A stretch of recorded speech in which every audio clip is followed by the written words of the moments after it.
நித்யானந்தம். என்னுடைய பெயர் ஸ்ரீநித்யா மாயாதீதானந்த சுவாமி. இது வந்து என்னுடைய செகண்ட் எபிசோட். லாஸ்ட் எபிசோடில் பார்த்தீங்கன்னா நான் ஏன் நித்யானந்த பீடம் பெங்களூர் ஆதீனத்துக்கு வந்தேன்னு சொல்லியிருந்தேன். இப்போ வந்து நித்யானந்த பீடம் நம்ம பெங்களூர் ஆதீனத்தில் நம்ம டெய்லி பண்ணுறக்கூடிய ரொட்டீன்னு சொல்லுவாங்க. டெய்லி ரொட்டீன்ட்டு இங்கே இருக்க எல்லா ஆதினவாசிகளும், எல்லா சன்னியாசிகளும், பிரம்மச்சாரிகள் எல்லாமே அவங்களுடைய டெய்லி ரொட்டீன் பண்ணுவாங்க. அதில் பார்த்தீங்கன்னா இப்போ ரொட்டீன் வந்து காலையில் 4 மணிக்கு ஆரம்பிக்கும். ஏன் 4 மணினா, நம்மளுடைய மனிதன் அந்த இயற்கையோட போக்கு பார்த்திங்கன்னா, இப்போ விலங்குகள், பறவைகள்லாம் பார்த்திங்கன்னா 4 மணி கிட்டத்தட்ட பார்த்திங்கன்னா அந்த டைமில் வந்து எல்லாமே பயங்கர ஆக்டிவாக இருந்துச்சு. அவங்க வந்து அந்த ஒரு பூனை ஆகட்டும், ஒரு நாய் ஆகட்டும் பார்த்திங்கன்னா அந்த டைமில் வந்து ஃபுல்லாக பாடி ரொம்ப ஸ்ட்ரெச் பண்ணி பயங்கர ஆக்டிவாக ஓடிட்டுருக்கும். அதே மாதிரி பறவைகளும் பார்த்திங்கன்னா அந்த டைமில் வந்து பயங்கரமாக சத்தம் போட்டு ரொம்ப இது பண்ணிருக்கும். ஸோ மனிதனும் அதே மாதிரி தான். அவனுடைய இந்த பிரம்ம முகூர்த்தம்னு சொல்லுவாங்க.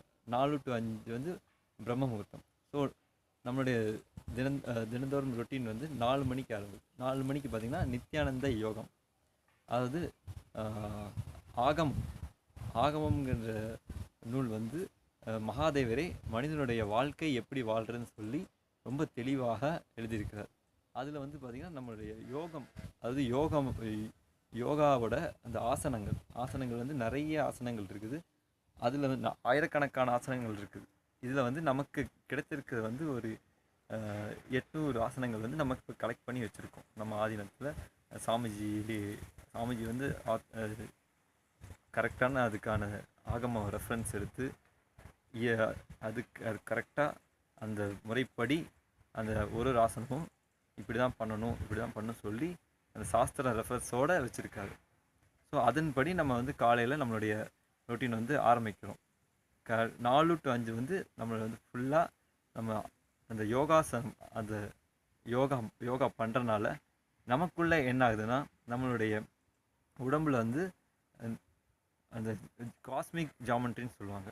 காஸ்மிக் ஜாமெண்ட்ரியோட நம்மளுடைய உடம்பு வந்து அந்த உடலை வளைத்து யோகம் பண்ணுறனால நம்மளுடைய முதுகுத்தண்டு, நம்மளுடைய உடல் அமைப்பானது காஸ்மிக்கோட இந்த ஜாமெண்ட்ரிக்கு வந்து அலைன் ஆகுது. ஸோ அலைன் ஆகும்போது என்ன ஆகுதுன்னா, நமக்கு வந்து இந்த சாமிஜி கொடுத்துருக்க தீட்சை ஆகட்டும், அப்புறம் இந்த பிரபஞ்ச சக்தி வந்து நம்ம உடம்புக்குள்ளே வந்து ரொம்ப ஈஸியாக நம்ம ரிசீவ் பண்ணிக்க முடியும். ஸோ இந்த முறை தான் நம்ம வந்து எல்லா ஆதீனங்கள்லையும், நம்மளுடைய எல்லா ஆசிரமத்துலேயும் இந்த மாதிரி பண்ணிகிட்ருக்குறோம். 4 to 5. அதுக்கடுத்தது பார்த்திங்கன்னா 5 to 6 வந்து பஞ்சக்கிரியைன்னு சொல்லுவோம்.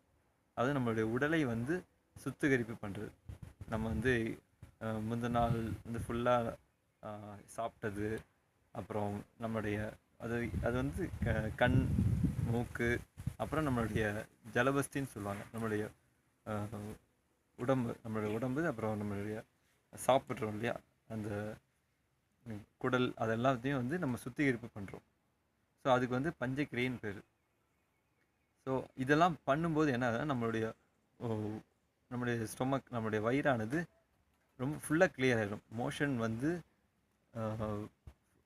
ரொம்ப எல்லாமே எந்த இதுவுமே இல்லாமல் ரொம்ப கிளியராகிடும். வயிறு வந்து ரொம்ப எம்டியாக இருக்கும், அது காலி ஆயிரும். ஸோ நம்ம முன்னாடிலாம் பார்த்திங்கன்னா நிறையா ஆதீனங்கள்லாம் பார்த்திங்கன்னா நம்ம ட்ரெடிஷ்னாக ஃபாலோ பண்ணியிருப்பாங்க. ஒரு பூஜை பண்ணுறதுக்கு முன்னாடி வந்து அவங்களுடைய உடல் வந்து, அவங்களோட வயிறு வந்து ரொம்ப எம்டியாக வச்சுருப்பாங்க, காலியாக வச்சுருப்பாங்க. அப்போ தான் நம்ம இந்த பூஜை பண்ணும்போதும், ஏதாவது நம்ம அந்த பூஜை, அந்த ஹோமங்கள் அதெல்லாம் பண்ணும்போது வந்து அந்த எனர்ஜி வந்து நம்மளால் ரிசீவ் பண்ணிக்க முடியும். நம்ம வந்து ரொம்ப ஆக்டிவாக அதில் இன்வால்வ் பண்ணி பண்ண முடியும். ஸோ இந்த 5 to 6 வந்து நம்ம பஞ்சக்கிரியைன்னு சொல்லிட்டு இதெல்லாம் பண்ணுவோம். ஸோ அடுத்தது வந்து பார்த்திங்கன்னா 6 to 7 வந்து நம்ம வந்து குரு பூஜை, அப்புறம் சிவ பூஜை பண்ணுவோம். அது வந்து சாமிஜி வந்து ஆகமப்படி குரு பூஜை எப்படி பண்ணுறது, சிவ பூஜை எப்படி பண்ணுறதுன்னு சொல்லி அது ஒரு தீட்சையாக, சிவ தீட்சை, அப்புறம் விசேஷ தீட்சை மூலமாக எல்லாத்துக்கும் இலவசமாக சாமிஜி வந்து தீட்சை கொடுக்குறாங்க இங்கே ஆதீனத்தில். இது வந்து இந்த சிவதீட்சை பார்த்திங்கன்னா அதாவது எல்லா உயிரினங்களுக்கும் அளிக்கக்கூடிய தீட்சை. மனிதனாக பிறந்த எல்லா அவர்களுக்கும் இது கண்டிப்பாக அவங்க வாங்கக்கூடிய ஒரு தீட்சை. அது மனிதனுக்கு மட்டும் அல்லாமல் விலங்குக்கு கூட இந்த சிவ தீட்சை அளிக்கப்படுகிறது. ஸோ இது அந்த அந்த தீட்சையின்படி குரு பூஜை பண்ணுவோம். காலையில் குரு பூஜை, அது முடிஞ்சவொடனே சிவ பூஜை பண்ணுவோம். இப்போ குரு பூஜை ஏன் பண்ணுறோன்னா, நம்ம வந்து தினந்தோறும் நம்மளுடைய வாழ்க்கையில் குருநாதர் வந்து நம்ம வாழ்க்கையை வளப்படுத்துறதுக்காக நம்ம செலுத்துகின்ற நன்றி அந்த நன்றி உணர்வுலேருந்து நமக்கு இந்த குரு பூஜை சிவ பூஜை பண்ணுறதுனால நமக்கு வந்து இந்த சாமிஜி இந்த காலையில் யோகம் முடிச்சுட்டு அப்புறம் பஞ்சக்கிரியை முடிச்சுட்டு இந்த சிவ பூஜை பண்ணுறதுனால அந்த சிவனோட நாம் செலுத்துகின்ற நம்மளுடைய ஸ்பெண்ட் பண்ணுற டைம் அதுதான். அது நம்ம வந்து நம்ம வாழ்க்கையில் பார்த்திங்கன்னா நம்ம மற்றவங்களுக்காக நிறையா டைம் ஸ்பெண்ட் பண்ணியிருப்போம். நம்ம பிஸ்னஸ் ஆகட்டும், இல்லை எங்கேயாச்சும் வெளியூர் போகிறதுக்காகட்டும், குடும்பத்துக்காக போகிறதும், அப்புறம் மற்றவங்களுக்காக மற்ற ரிலேட்டிவ்க்காக நம்ம டைம் ஸ்பெண்ட் பண்ணுறதும் நிறைய பண்ணியிருக்கோம். ஆனால் இப்போ நமக்காக நம்ம வந்து கடவுள் சக்தியோட ஸ்பெண்ட் பண்ணுற டைம் தான் அந்த குரு பூஜை, அப்புறம் சிவ பூஜை. சாரி, இது முடிஞ்சதுக்கப்புறம் நம்மளுடைய ஆதீனத்தில் என்ன ரொட்டீன்னா நித்திய கீர்த்தன்ஸ்னு சொல்லுவாங்க. அதாவது கீர்த்தனங்கள். அது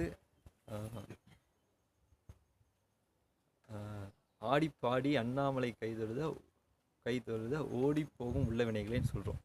ஸோ அதாவது நம்ம வந்து அந்த ஆனந்த கீர்த்தன், அது கீர்த்தனங்கள் பார்த்திங்கன்னா ஆகமத்தில் படி மகாதேவர் சொல்லியிருக்காரு, 108 தாண்டவங்கள் இருக்கிறது. ஸோ அது நம்மளுடைய அந்த அந்த போஸ்டரில் வந்து நம்ம வந்து கீர்த்தனம் ஆடுறதுனால நமக்குள்ளே வந்து பிராணசக்தி வந்து ரொம்ப அதிகமாக நமக்குள்ளே இது ரிசீவ் ஆகுது, பிராணசக்தி. அதுவும் நம்மளுடைய மூச்சோட ஓட்டம் வந்து ரொம்ப அதிகமாக என்ன ஆகுனா நம்மளோட அந்த அன்னைக்கு நம்மளுடைய அந்த லைஃப் எனர்ஜின்னு சொல்லுவாங்க, அது வந்து ரொம்ப எக்ஸ்பேண்ட் ஆகும். நமக்கு வந்து ஒரு உள்ள வந்து ஒரு ஆனந்தம் வந்து பொங்க ஆரம்பிக்கும். ஸோ இது பார்த்திங்கன்னா இப்போ நம்ம வந்து நிறையா இடத்துல நம்ம நினைப்போம், ஓகே ஆடலாம் அப்படின்னு சொல்லிட்டு. ஆனால் நமக்கு வந்து வெளியில் இருக்க அந்த சொசைட்டியல் கண்டிஷனால் நம்மளால் வந்து அது ஆட முடியாது. ஆனால் இங்கே ஆதீனத்தில் பார்த்திங்கன்னா அது வந்து நம்ம தினந்தோறும் ஒரு ரொட்டீனாகவே வச்சுருக்கிறோம்.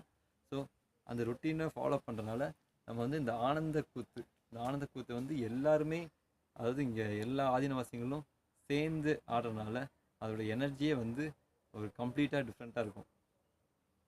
ஸோ இது வந்து அடுத்தது. அது முடிஞ்சதுக்கப்புறம் சாமிஜியுடைய சத்சங்கம்.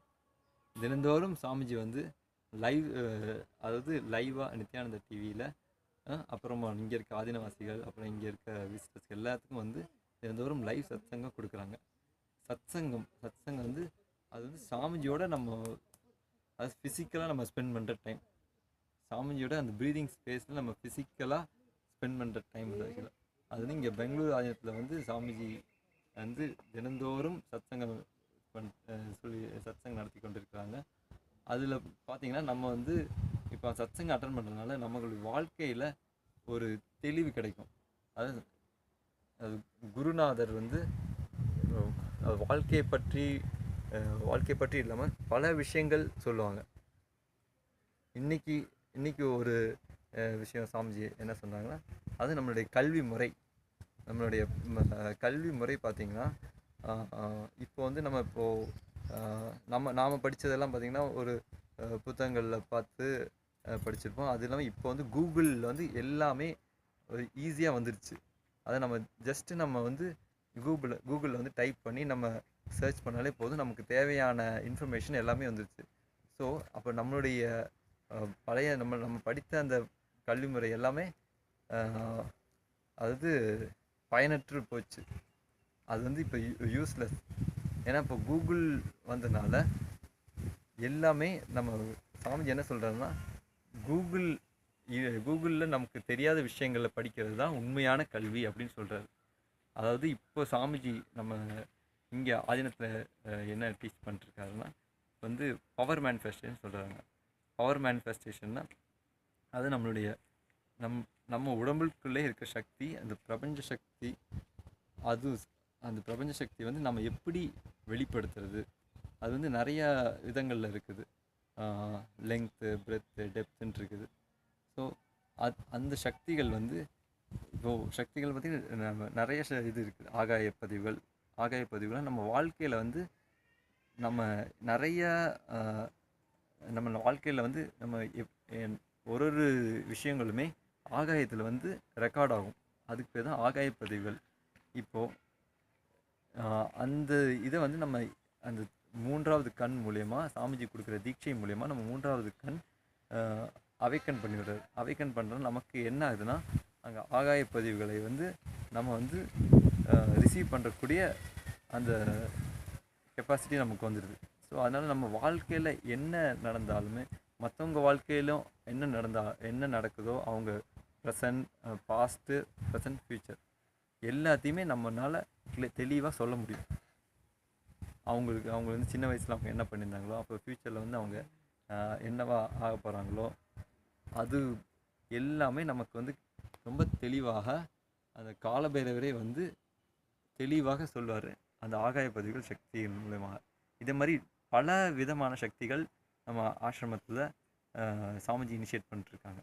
இப்போ இன்றைய கல்வி முறைன்னு பார்த்தீங்கன்னா, இந்த சக்திகளை சார்ந்ததாக இருக்கிறது தான் இன்றைய கல்வி முறை ஆகும் அப்படின்னு சொல்லி சாமிஜி தெளிவாக சொல்லியிருக்காங்க. மீண்டும் நம்முடைய மற்ற எபிசோடில் இன்னும் நிறையா பேசலாம், நிறையா ஷேர் பண்ணிக்கலாம். அது வரைக்கும் வணக்கம். நித்யானந்தம்.